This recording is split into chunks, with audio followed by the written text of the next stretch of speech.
प्रधानमंत्री का काम ये नहीं है कि वो धर्म की आड़ में छुप जाए। प्रधानमंत्री का और मुख्यमंत्री का काम है जनता के सवालों का जवाब दो। जो इस देश में धर्म और जाति पे बात करेगा, मैं देश की जनता से अनुरोध करता हूँ उसे वोट ना दे, चाहे कोई भी है, जो विकास की बात करे। और अगर विकास ना करे तो उसे कभी जीवन में वोट मत देना, चाहे वो दोबारा कितना भी जोर करे। तो ये नहीं है। देखिए, धर्म ये होगा, ये हिंदू होगा, मुसलमान होगा, ईसाई होगा, सिख होगा, मुझे क्या जानकारी। इसको मेहनत करने से रोटी मिलेगी, धर्म में कभी रोटी नहीं मिलती। और धर्म के पीछे इस देश को छुपा करके इस देश को पीछे की तरफ ले जाया जा रहा है। नमस्कार, बहुजन टीवी देख रहे हैं आप और मैं हूं आपके साथ पूजा। आज की ताज़ा मुद्दों की अगर बात करें तो हर जगह सिर्फ एक ही चर्चा छाई हुई है कि भव्य काशी, दिव्य काशी। तो देश के प्रधानमंत्री इस वक्त काशी के दौरे पर हैं। काशी विश्वनाथ कॉरिडोर का आज उन्होंने उद्घाटन किया है। एक बहुत बड़ी बात है, देश के लिहाज से अगर देखा जाए तो एक बहुत बड़ी भेंट देश को दी है उन्होंने काशी विश्वनाथ कॉरिडोर का उद्घाटन करके। तो हरिंदर ताऊ से आज इस मुद्दे पर जरा बात करनी थी, तो हमने सोचा आपसे पूछ ही लेते हैं कि अब तो प्रधानमंत्री ने गंगा भी नहा लिया, जितने भी पाप पीछे हुए होंगे गलती से, तपस्या उनकी अधूरी रह गई थी, वो भी पूरी कर ली, तो अब तो सब सही है ना। देखिए, गंगा में कपड़े पहनकर आदमी को पहली बार देखा, और हाथ में क्या था, वो हाथ ऊपर उठा रखे थे ऐसे, घुटनों तक पहुंचा तो फोटो ले भाई, यहाँ तक पहुंचा फोटो ले भाई, यहाँ तक पहुंचा फोटो ले भाई, से डुबकी लगाई, हाथ ऊपर है, फोटो ले भाई। ये फोटो जी भी मत दिखाओ देश को, क्योंकि देश को धर्म में मत खिलाओ, धर्म की आड़ में मत ले जाओ देश को। क्योंकि ये जब नेता जो अपने सवालों से भागते हैं ना, तब देश को धर्म का खतरा दिखाते हैं और धर्म का चश्मे से दिखाते हैं। तो ये अब देश उस धर्म के चश्मे से नहीं मांगेगा। अब 5 साल हुए हैं, जो वादे कर रहे थे, जनता वो सवाल पूछेगी, उन सवालों पे आओ। प्रधानमंत्री का काम ये नहीं है कि वो धर्म की आड़ में छुप जाए। प्रधानमंत्री का और मुख्यमंत्री का काम है जनता के सवालों का जवाब दो, तो अब जवाब मांगेगी। आज प्रधानमंत्री ने वहाँ जो श्रमिक थे जिन्होंने काशी विश्वनाथ कॉरिडोर में शुरू से काम किया है या कोविड में भी जो वहाँ पे लगे रहे काम में, उन पर आज फूलों की बारिश की, खुद से अपने हाथों से। एक साल आप बैठे थे, आपको तो झांकने भी नहीं आए। नहीं, श्रमिक तो वे भी थे जब इसने अचानक आया, आज रात 12 बजे से लॉकडाउन, और वो श्रमिक पैदल गए थे। वो इस देश के नहीं थे क्या? वो माताएं बहनें नहीं थी जिनके पैरों में इतने मोटे मोटे छाले थे?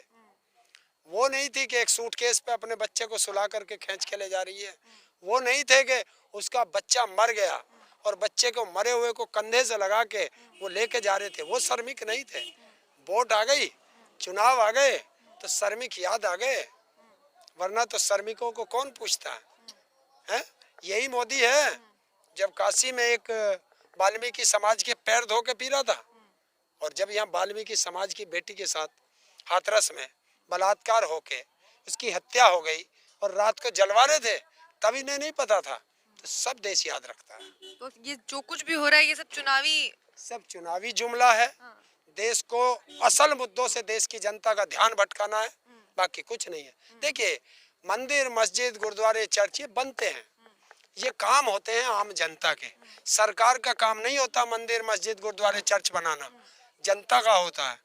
और चंदे से कभी नहीं बनता। जो चंदा मांगते हैं, जनता अपने आप दान करती है, दान देते हैं उसे कहते हैं, इन्होंने तो उसकी डेफिनेशन बदल दी, चंदा कर दिया दान को। नहीं, लेकिन ये बात तो सही है ना कि प्रधानमंत्री अभी अपने एक पोस्टर देखे होंगे, आप अगर यूपी से इधर जा रहे होंगे कहीं तो अपने पोस्टर देखे होंगे कि पहले टेंट में थे रामलला, अब उनके लिए भव्य मंदिर बन रहा है। फर्क साफ दिख रहा है। तो कौन बना रहा है? जनता बना रही है। सुप्रीम कोर्ट का आदेश है, जनता मंदिर बना रही है, बनाए जनता। सुप्रीम कोर्ट ने आदेश कर दिया, जिन 2 समुदायों का झगड़ा था, हिंदू का और मुस्लिम का, सुप्रीम कोर्ट ने उसमें फैसला दे दिया। आप ऐसे कैसे कह सकते हैं? सुप्रीम कोर्ट ने बनाया, रथ यात्रा बीजेपी के शासनकाल में निकली, बीजेपी के नेताओं ने निकाली, इतना लंबा संघर्ष किया उन्होंने। क्या किया? संघर्ष कहाँ का? तो इसका मतलब सुप्रीम कोर्ट से बड़े हैं, इसका मतलब सुप्रीम कोर्ट मैनेज किया।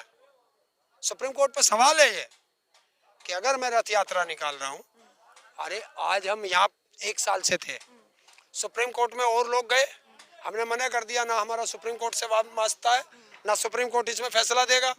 संसद में कानून बने, संसद में वापस होंगे, तो संसद में ही बने थे, संसद में ही वापस हुए। सुप्रीम कोर्ट का काम कानून बनाना नहीं है, सुप्रीम कोर्ट का है कानून का पालन कराना। तो सुप्रीम कोर्ट पालन करा रहा है, सुप्रीम कोर्ट ने उसमें आदेश दे दिया। अब ये तो बिना मतलब राजनीतिक रोटियां सेक रहे हैं। वहाँ एक कमेटी बन गई, वो कमेटी बनाएगी। लेकिन ऐसा थोड़ी है कि सिर्फ मंदिर ही बनवा रहे हैं, राशन भी देखिए फ्री में राशन केंद्र की ओर से भी अब जा रहा है उत्तर प्रदेश में, और वहाँ के योगी आदित्यनाथ जो मुख्यमंत्री हैं उनकी तरफ से भी जा रहा है। और उन हर पैकेट्स पे, चाहे वो तेल का पैकेट हो चाहे नमक का पैकेट हो, सब पे मोदी जी और योगी जी की फोटो है बराबर। तो ये क्या है, क्या है? देश के पैसे की बर्बादी। अगर उस पे मोदी का या योगी का फोटो नहीं लगेगा तो वो तेल नहीं रहेगा, है क्या बन जाएगा वो? ये अपना प्रचार करना, देश की जनता के टैक्स का पैसा बर्बाद करना है। और ये कब तक? मार्च तक। मार्च में तक चुनाव बदल हो जाएंगे, सरकार बदल जाएगी या ये आएगी, ये जनता के हाथ में है। और अगर ये आ गए तो ब्याज समेत वसूल कर लेंगे जनता से, क्योंकि ये अपने घर से तो रोज ला रहे। या मोदी अपना घर बेच के आया या योगी अपना घर बेच के आया, जिसका दे रहा है जनता के टैक्स का पैसा। मतलब पहले सरकारों को नहीं मिलता था, पहली सरकारें भी तो थी, दाल भी, चावल भी, चीनी भी, तेल भी, नमक भी, ये सब चीज मिलती थी। इन्हीं लोगों ने बीच में आके बंद कर दी। अब जनता को फिर लुभाने के लिए, अरे जनता को ना नमक चाहिए ना तेल चाहिए, जनता को रोजगार चाहिए। रोजगार पे बात करो कि योगी जी आप 70 लाख का वादा करके आए थे, मोदी जी आप 2 करोड़ हर साल का वादा करके आए थे। अब जनता वो पूछेगी, जनता इनके काम को पूछेगी। ये नेता कितना भी भाग लें, जनता अभी ना भागने नहीं देगी। धर्म के चश्मे में अब ये जनता को बहका नहीं सकते।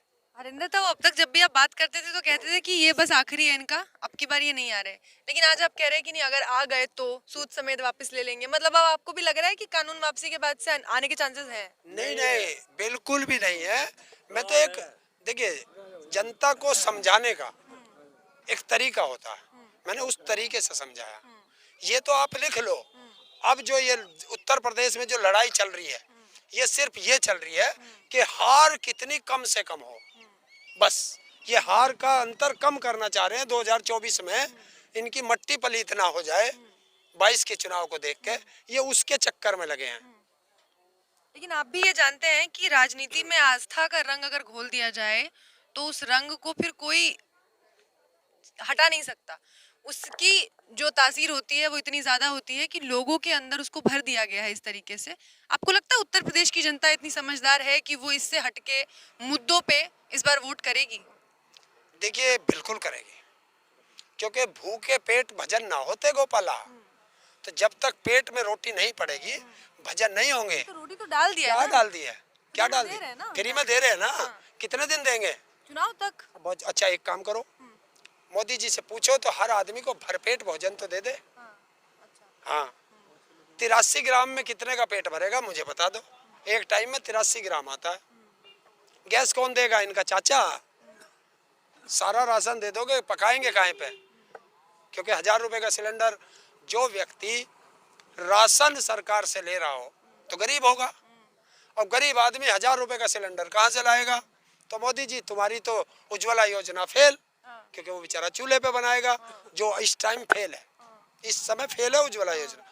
जिसको उज्ज्वला योजना में सिलेंडर मिला है, आप जाके देख लो, उसके ऊपर जो है उन्होंने स्टूल बना लिया कि अपनी टोकरी रखी होगी कोई चीज की, तो वो ये सब फेल है। लेकिन ताऊ ये भी तो सच है ना कि चुनावों के नजदीक आते ही अगर आप गरीब चावल मांगते हैं तो उसको पुलाव मिलना शुरू हो जाते हैं।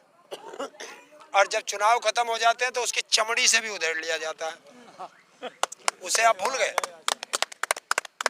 चमड़ी से भी उधेड़ लिया जाता है। आप, मैं ये नहीं कहता प्रधानमंत्री कौन बनेगा, मुख्यमंत्री कौन बनेगा, मैं आज एक सच्चाई बता रहा हूँ कि इस देश का, अगर हमारे देश का जो सत्यानाश किया इन राजनेताओं ने किया, चाहे कोई भी है, क्योंकि हमारे देश के जो राजनेता हैं वो अपने लिए जीते हैं, और हम सपने जिनके दिखाते हैं वो राजनेता जो देश के लिए जीते हैं। आप अमेरिका चले जाओ, अमेरिका का राष्ट्रपति 4 साल के लिए बनेगा, दोबारा फिर बन गया ठीक है, नहीं बना नहीं सही, जिस दिन वो गद्दी से उतर जाएगा आपको पूरे जीवन उसका कोई एक बयान नहीं मिलेगा राजनीति पे। और भारत का, जब तक हिंदू होगा तो अर्थी पे नहीं चला जाए और मुस्लिम होगा कब्र में नहीं चला जाए, वो तब तक इस राजनीतिक कुर्सी को छोड़ता नहीं है, और छोड़ने से पहले अपने बच्चों को स्टेबल करके जाएगा। तो ये क्या है, वो अपने लिए जीते हैं भारत के। सारा सारा जिम्मा हम अगर मुख्यमंत्री और प्रधानमंत्री पे डाल दे तो बाकी की जो विपक्ष की पार्टियां हैं उनकी भूमिका को आप कैसे देखते हैं? अभी राहुल गांधी गए, जयपुर गए, वहां महंगाई पे बात करनी थी, हिंदुत्व का नारा दे के आ गए वहां भी। ये भी गलत है। जो इस देश में धर्म और जाति पे बात करेगा, मैं देश की जनता से अनुरोध करता हूँ उसे वोट ना दे, चाहे कोई भी है, जो विकास की बात करे। और अगर विकास ना करे तो उसे कभी जीवन में वोट मत देना, चाहे वो दोबारा कितना भी जोर करे।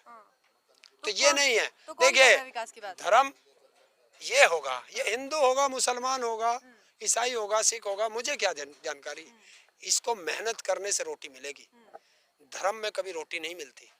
और धर्म के पीछे इस देश को छुपा करके इस देश को पीछे की तरफ ले जाया जा रहा है, ये नहीं होना चाहिए।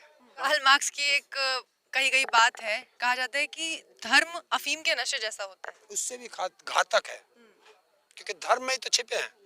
जो पिछली बार जो दंगे होते हैं वो धर्म की आड़ में ही तो होते हैं, क्योंकि मुझे भी एक अफीम की नशा पहुंचा देते हैं कि तू हिंदू है, हिंदू है, हिंदू खतरे में है, मुसलमान से कहेंगे तू खतरे में है। इस देश में क्या हो रहा, इस देश में लगभग 20% 18% मुस्लिम है, 80% के करीब हिंदू हैं। तो क्या कहेंगे, मेरे से कहेंगे हिंदू खतरे में है, अरे भाई हम 80% है, किससे खतरे में है ये कोई नहीं बताएगा। एकदम कहेंगे मुसलमान से खतरा, मुसलमान से जाके कहेंगे आराम से बैठा रहो, अगर हम हैं हम ही बचा सकते हैं, नहीं 80% है। तो हमारे जैसी कह गए, इनके जाके इनकी जैसी कह गए, और दोनों को आपस में लड़ा दिया। नहीं, लेकिन प्रधानमंत्री तो काशी से आज एकता की बात करके आए हैं। उन्होंने कहा कि जब जब औरंगजेब आया है तब तब शिवाजी महाराज भी आए हैं। ये एकता की बात थी, खोल गया औरंगजेब और उसको। अरे नो बता, जब तू आया है 2 करोड़ नौकरी की बात कर, शिक्षा की बात कर, स्वास्थ्य की बात कर, रोजगार की बात कर, इन पे बात करना। दूसरे देश जो हैं कितनी वो सूरज पे, चांद पे, इन पे पहुंचने की कोशिश कर रहे हैं, और भारत मंदिर में घंटा बजा रहा। तो मोदी जी ने चांद पे भी पहुंचाने के लिए तो देखो इसरो को कितना सपोर्ट किया उन्होंने। क्यों ऐसा थोड़ी बोलते। अच्छा, जब मोदी जी आए थे उससे पहले इसरो कोई नहीं, कहीं नहीं जा रहा था। मोदी जी आए, चले गए इसरो पे, मोदी जी ले गए इसरो पे, हैं? तो फिर वे वैज्ञानिक तो बेकार है, उनकी छुट्टी करो, घर भेज दो उन्हें। जो इतना दिन रात मेहनत करके हमारे वैज्ञानिक एक खोज करते हैं, आ गए मोदी जी बीच में। हॉलीवुड की फिल्म से कम खर्चा लगा बनाने में हमें जाने पे चांद में। अच्छा, हाँ, वो भी मोदी जी की वजह से। अच्छा, और फिर भी देश बिक रहा, फिर भी देश बिक रहा। हमारे देश में मोदी जी से पूछो, देखो मुद्दों पे बात करो। हमारे देश में लगभग 60 लाख या 55 लाख करोड़ रुपया हमारे देश पे कर्जा था जब मनमोहन सिंह इस देश को छोड़ के गए थे गद्दी को, हैं? और मोदी जी को गद्दी दे करके गए थे। और आज 165 लाख करोड़ का, मतलब 3 गुना हो गया वो कर्जा भारत पे। मोदी जी ने करा क्या, करा क्या? और विश्व भर में जो 3 गुना नाम गूंज रहा है उनका। अच्छा, ना अपना नाम कमाने के लिए देश को कर्जदार बना दिया। भारत 4 युद्ध लड़ा पिछली सरकारों में, और जो हमारा रिजर्व बैंक में फंड था, रिजर्व, जो कभी नहीं निकला, देश पे आपदा भी आई वो तब भी नहीं निकला, मोदी जी उसे भी निकाल के खा गए आपदा से पहले ही पहले। जब आपदा आई तो उन्होंने कह दी हम पे फंड नहीं। जब हमारे पास पैसा नहीं है, सुप्रीम कोर्ट के आदेश के मुताबिक कि जो कोरोना में मृत्यु हुई है उनको मुआवजा दिया जाए, तो सरकार कहती है हमारे पास फंड नहीं है। और मोदी जी जो है एक पार्लियामेंट भी नया बना रहे, घर भी नया बना रहे, अपने लिए हवाई जहाज भी नए ले रहे हैं, और रोज आकर घोषणा पे घोषणा कर रहे हैं। अरे जब चुनाव से पहले चुनाव आए तो घोषणाएं, ये देश घोषणाओं से नहीं चलता, धरातल पे चलता है। अभी गए थे बलरामपुर, आज मुझे बलरामपुर के एक बच्चे ने, हैंडीकैप बच्चे ने बताया, जब मुझे जानकारी नहीं थी, कि बोला मोदी जी आए थे हमारे बलरामपुर में और लोगों को आशा थी कि कुछ करके जाएंगे। जिस नहर का शिलान्यास चौधरी चरण सिंह जी करके गए थे, उसी नहर का दोबारा शिलान्यास आज मोदी जी करके गए हैं। देश की जनता को उनसे अब खिलाफ हो गई है। मुझे नहीं पता था वहाँ खिलाफ है क्या है। वहाँ के बलरामपुर के एक विकलांग बच्चे ने बताया तो क्या उनके मन में जाएगा कि लोग आए थे कि मोदी आया है कुछ करके जाएगा, और ये लॉलीपॉप देके चला आया। ताऊ आप कुछ भी बोलो, प्रधानमंत्री के आने के बाद आज 21 साल के बाद भारत को मिस यूनिवर्स मिली है। अब इसका क्रेडिट भी लेने आ रहे होंगे अभी लोग। इससे पहले कौन थी? इससे पहले तो मिस यूनिवर्स और मिस वर्ल्ड और जने क्या क्या बनी है, वे नहीं थी। अच्छा, सबको मोदी जी बना रहे हैं, मिस यूनिवर्स भी मोदी। हाँ ठीक है, कह दो कि देश को भुखमरी के 101वें नंबर पे भी तो मोदी लेके गया, लाली गया ना, 55वें नंबर से 101 नंबर पे, और कितने 116 देशों में। तो इसे क्या कहोगे? ये देश का दुर्भाग्य है। अब देश धर्म से नहीं चलेगा, देश जो है शिक्षा से, स्वास्थ्य से और रोजगार से चलेगा। बहुत शुक्रिया।